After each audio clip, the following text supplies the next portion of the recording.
Hey, everybody, welcome to Your Gray Matters podcast. This is episode 4 already. My name is Jason Silvert. I produce and edit the show along with my father, who you've met, Neil. Hi, Dad. Hello there, my son. So I thought it'd be interesting if you just told us a little bit about your podcast experience this far. Like, how have you enjoyed it? I have really enjoyed podcasting.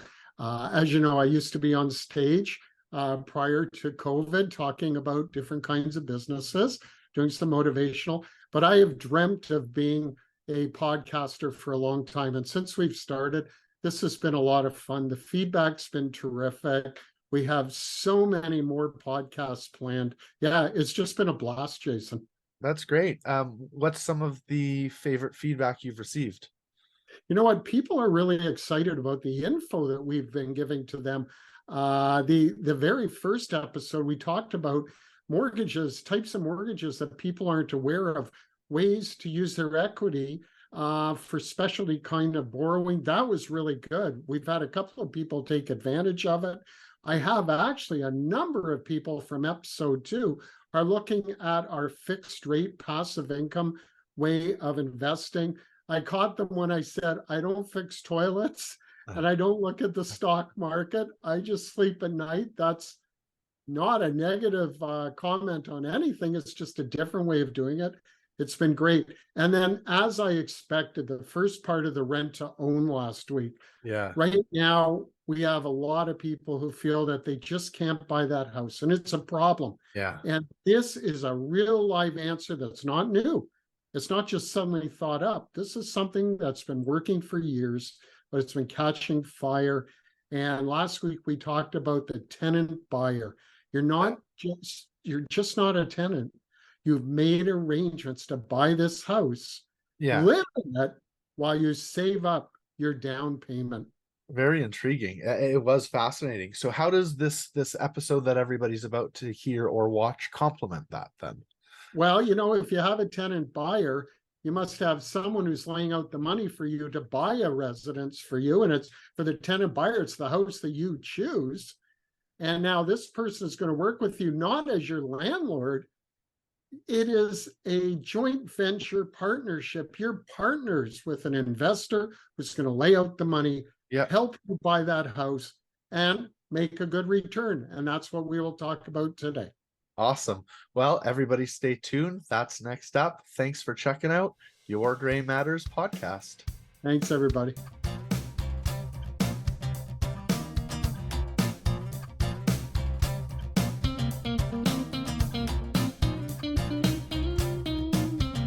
Hi, everybody. I'm Neil Silvert from Your Gray Matters podcast. We are the podcast that tries to help people understand that miracles exist. There are solutions to problems that people think are problems, but in fact, they're not if you know what to do with them. Today, our topic is of a program that I have loved for years. I've participated in it. It is called Rent to Own, an answer to help people buy those homes where they feel that they can't get into a home. But frankly, for we investors, it's a way to make significant return while helping people. We're really privileged today to have one of the great authorities in rent to own joining us today. He's Mark Vosylius. Mark, welcome to Your Gray Matters pod. Mark, I'm going to turn this over to you. I don't have to teach you anything. You are an investor. You're a real estate guru. You're well known. And Mark, tell us about why you're doing rent to own, and let's give a good explanation of what that is. Sure. And again, thanks, Neil. As I said earlier, or I don't know if you noticed, but I love that word miracles because, life can throw us a few miracles, and rent to own is a strategy that a lot of people talk about, but maybe they really don't understand how much of a win-win it is. And for me, I'm involved with it because I have done standard landlording, and I'm hoping that I am speaking to regular landlords that perhaps have owned rental property, and maybe they're struggling saying, God, I can't find anything that cash flows, because to me, cash flow is king. Do not buy a property unless it's cash positive from the very beginning. And when I read, locally about, people buying pre-construction condo or doing this, and then they end up losing money, I'm going, because there's no cash flow. So I'm only going to talk to those people that truly do understand that cash flow. And I'm saying monthly, after paying your taxes, after paying insurance, you have money in your pocket. That is cash flow. So a percentage of that is what I'm looking at. So I'm hoping, speaking to people that have and do understand real estate investing and are looking for a return, and that's why I'm involved. But the more important part is that it's a win-win. As I was explaining earlier, there are only two people in this thing. There is the tenant buyer, and then there's the investor. So I want to speak to the investor today, and I want to say, look, there's ways that you can buy and invest and have monthly cash flow from day one, where you can do that. I challenge anyone right now that can buy a property in Hamilton or Toronto with a 25% down and be cash flow positive. I'll say to you, that's impossible. Yep. The rent-to-own program, the uniqueness of it, and I'm going to explain why you're going to make cash flow positive. You're thinking, how can that be? I'll explain that. So to sort of summarize, I got into the rent-to-own thing because I was struggling, like many of you, saying, God, how can I invest in real estate and still get a decent return? And the returns I'm talking about are anywhere from 10 to 20%, where you're seeing a return on your money. On $100,000, you're making roughly $1,000 a month in cash flow, positive cash flow. To me, that's my goal. Otherwise, I wouldn't be doing this. Yep, and that makes sense. And of course, we investors want that return. But there's a little bit of a difference when you're an investor in rent-to-own, in that you really are helping a couple. Or a person buy their home, probably usually their first home. Today, people just have lost the dream, lost the belief that they can have that home. It's hard to buy a home. The down payments are really, really tough. But Right. Once an investor understands how this rent-to-own works, which is what we're going to talk about now, this is one of the great opportunities for investors. But it requires you to work with a well-vetted, an understanding, and a somewhat sophisticated tenant buyer who isn't just your tenant, and therefore you have the related dangers of what they might do to the house. This person intends to buy the house, complete the sale, so they're not going to smash in the walls, they're not going to smash the windows, do terrible things to the home. This is a partnership. This is a growing relationship. It is, and I do want to emphasize that before, like, again, we have two people. Before we even contact or reach out publicly, we've done a couple months of work on this person. This person is the tenant buyer. We go through a vetting process, a due diligence, very much like a bank. We go through all their NOAs, we go through their tax returns, we go through their proof of employment, obviously credit reports, finding out what's going on, finding out their GDS, TDS, and for investors, most of you know what all those terms are. And so before we do even approach a person, we've already done that homework and qualified someone. And so I can only prove to you, if you're interested, is let me send you a package of our due diligence, and you tell me if I'm missing anything, because we've done over 1,200 of these, and we've got dedicated investors.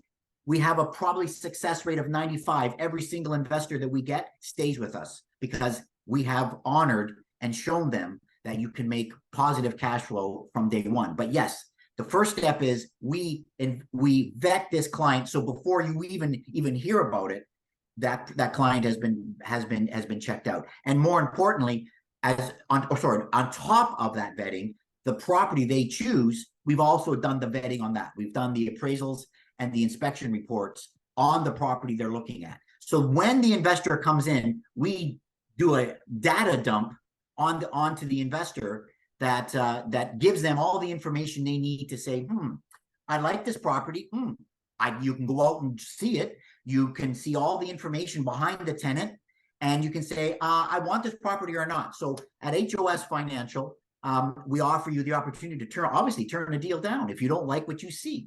So as an investor, again, there's a pile of information that we would be giving you before you make any decision.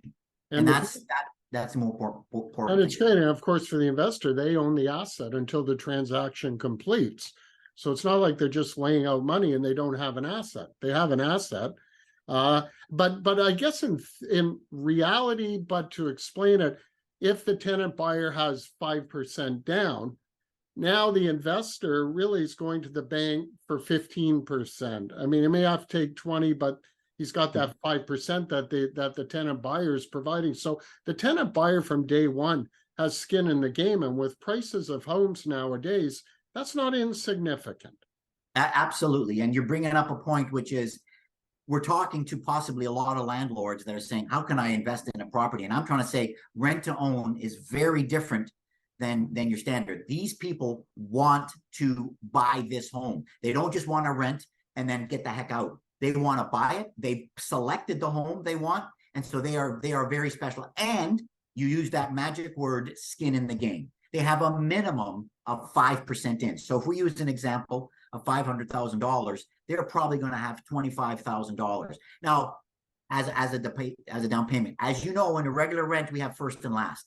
You charge $3,000, you're looking at $6,000. $6,000 to $25,000. You're talking a $19,000 difference that this person has a tendency or will lose if they do not honor the contract. So the investor, right off the bat, has $19,000 more dollars on using the $500,000 example of an investor, of a tenant's money.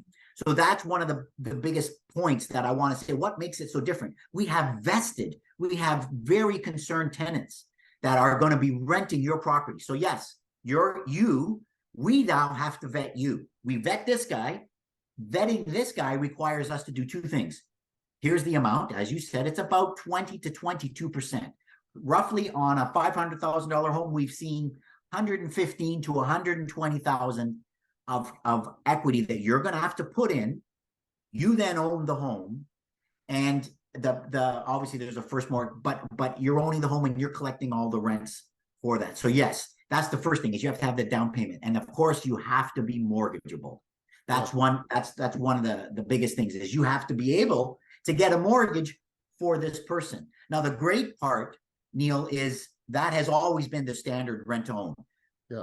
At HOS, we have created a fund. We have created an investment vehicle where you can invest and invest passively, earning a return on your money in the rent to own program. So if you are not mortgageable, if, for example, you are retired and your income does not sustain what a bank would consider mortgageable, you can still invest in rent to own.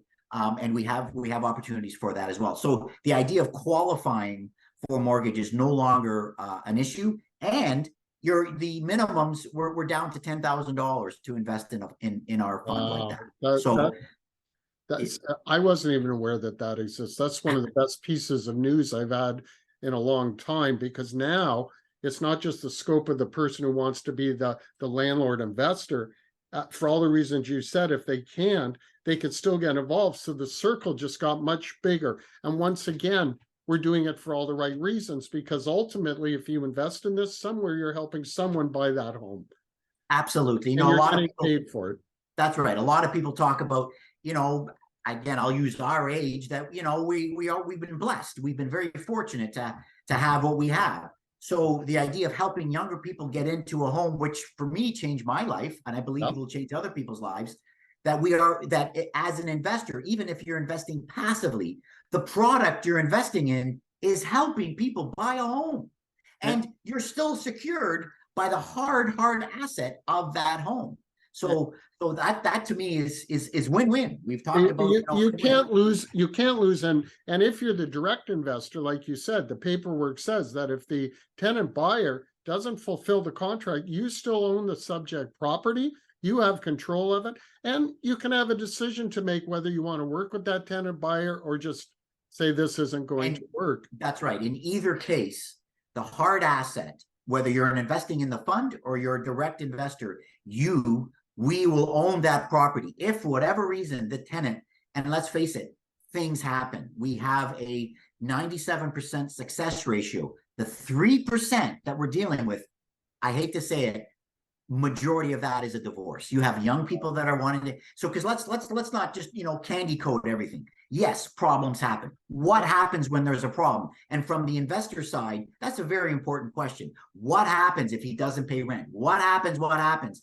You own that property. And the future contract that we have between the investor and the tenant stipulates all the issues that if the contract is broken, and most of it is, I'm not paying rent. Well, guess what? If you're not paying rent, how much money did we just say that they invested that they're going to lose? $19,000. Yeah. The investor has that money to do what with? To sell it, to re-rent it, to do whatever they want. Because this is the tenant that picked the home, that put $25,000, and sadly, like I say, the divorce is not a happy thing. No. Most of the people regret saying, "Oh my gosh, issues come up." I've been a marriage therapist trying to get people to stay together, say, guys, you realize, and they go, I know, and if you break up, this is going to happen, and blah. We've had some people say, I'm going to keep the house, and the wife might move out and different things. So I know I'm talking about a negative thing, Neil, but I'm also talking about reality. Oh, we're talking from an investor perspective. These are the questions that they're going to ask. What if they move up? Really, what if they don't pay rent? That's the bottom line. It's like any tenant. What happens in a normal situation? Normal situation is you got an N11, you got all kinds of issues, you got back rent. In our situation, these tenants, they don't want to do this. They don't want to have a divorce. They don't want to break a contract. They own the house. They're getting right. So they're incentivized to make it work. But yes, 3% of the deals that we do, that ends up. It's not the most horrific failure rate, by the way, and usually it's because life gets in the way. But as you said, compensation wise, the investor already has that money in the original down payment that protects them from these challenges. So that makes it a very good investment too. And of course, when that tenant buyer in the body of the contract is paying the rent, a portion of it is going as credit towards that down payment for the home for when they complete the transaction. And that's the secret sauce. That's the secret sauce of why did I just start off this conversation saying rent-to-owns have the miracle of positive cash flow. Yep. The extra amount, we said it in an earlier podcast, it's a forced savings plan. So when we create the contract, they pay rent, which is the mortgage, which is everything. It's a cost plus rent. So we have mortgage, we have all the taxes, that's their base rent. And then on top of that, we add the savings that goes to the investor, which is your cash flow. So that after 4 years, the tenant buys it back with that forced savings accounted for in the purchase price. That is this. I just gave you the secret sauce. How do you make money? It is. And so if, again, you have a hard contract, if everybody honors the contract and we have a 97% success ratio, then everybody wins. These guys get a home, you make cash flow, you make up to 25% return, 25% return on your money. And that's year over year. Yeah. On a $100,000 investment, you will probably double your money. Yes. Now, that's on the direct investment. On the fund side, you're not directly getting a mortgage. As I said, for working with investors, either you come up with a down payment and you're mortgageable, or you can just strictly invest and you become a passive investor. If that's an interest to you, we work with an exempt market dealer, and I have to say that you'll be working with an accredited type of thing. We have everything up front. You deal with ILAs, all these documents you're going to be signing, but it's a regular alternative investment, and I'm in no way making claims on guaranteed income or percentage. I'm going to let the accredited exempt market dealers handle that. But we do have an option. If you like the idea of helping people get into a home and you're not mortgageable, then we can still work with you on that. And this is one of the best parts of this, is that it just widens that circle of who can do this. The alternative spaces where I love to operate myself. It's how my brother and I got started in investing, and we can certainly send people. We can send you to Mark to understand it more, but I can tell you, passive income is a wonderful thing. And I always tell people when I'm explaining passive income, and why I do a lot of it myself, is because the people, no disrespect to the banks or the stock markets or anything, I never mean any disrespect, but those people who are up early checking the ticker tape and they're wondering what happened overnight, and I'm just making my fixed rate and I'm just sleeping. And I That's like right. fixed rate, but it's always a matter of personal choice and personal taste. But it's Absolutely. speaking with you, Mark, to understand it. And Mark, I want to thank you for this. And ladies and gentlemen, we're privileged today because Mark's an expert. He's one of the great real estate minds in the country. If you want more information, just email yourgraymatterspod@gmail.com. Gray has an E. yourgraymatterspod@gmail.com. In the subject letter, please put RTO Landlord. And what we will do immediately is put you in touch with Mark. Mark, I thank you again for coming on. It's been a privilege. We love educating people. Miracles do exist. Solutions exist. We're providing them. Have a great day. Thanks again, Neil. Thanks Take care. again. Thanks, everybody. Take care. Views, thoughts, and opinions expressed are the speaker's own and do not represent the views, thoughts, and opinions of the Your Gray Matters podcast. The material and information presented here is for general information purposes only. The Your Gray Matters podcast name and all forms and abbreviations are the property of its owner, and its use does not imply endorsement of or opposition to any specific organization, product, or service.